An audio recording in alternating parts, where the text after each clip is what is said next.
If you pick up the Bible, you don't have to read far before you meet the main character, God. Yeah, he appears in the Bible's first sentence. And then later on page 1, you meet the humans. And there you have it.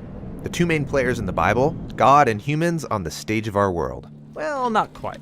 In the Bible, there's actually a way bigger cast of characters than just humans and God. Like who? I mean the figures called the Elohim in the Hebrew scriptures. Angels, the Satan, demons, they're all over the story. Oh, right. Spiritual beings. To be honest, I've never really known what to do with them.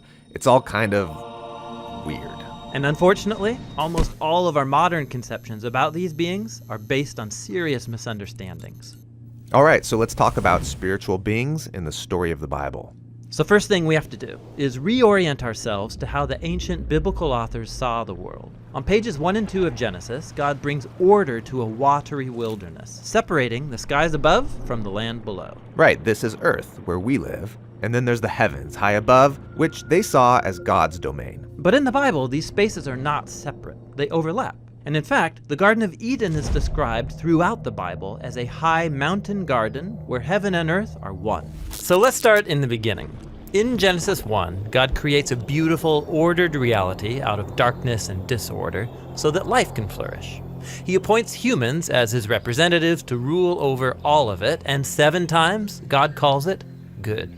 Yeah, I experience that kind of goodness often in the world, in things like beauty and truth, love and generosity.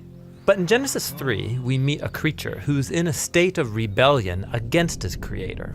We're not told yet why or how he rebels, but he's on a mission to ruin God's good world for other creatures. This thing is trouble. Yeah, this creature is the Bible's first portrait of evil. It distorts what God has purposed for good, ruining and dragging creation back into darkness and disorder. So the humans join the spiritual rebel, which leads them back into chaos and death. And from this point on, the human rebellion is interwoven with a spiritual rebellion. And the biblical story shows how this happens over and over again. Okay, but wait. We're getting all this from a slithering snake? Well, the prophet Ezekiel understood this figure as a spiritual rebel who didn't want to live under God's wisdom and authority. He wanted to be God. All right, that's the same temptation the snake puts before Adam and Eve. Exactly. He says they could rule the world like God, but by their own wisdom. So they're all kicked out of the garden.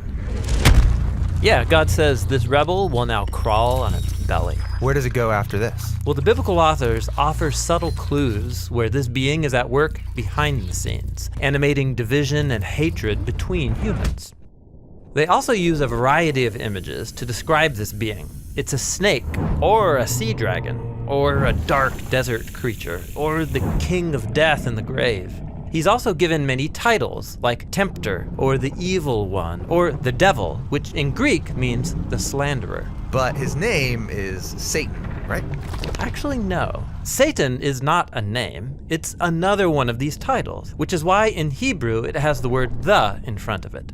The Satan means the adversary, because he isn't for anything, rather he's anti-everything, working through lies to drag us back into darkness and disorder. That's intense.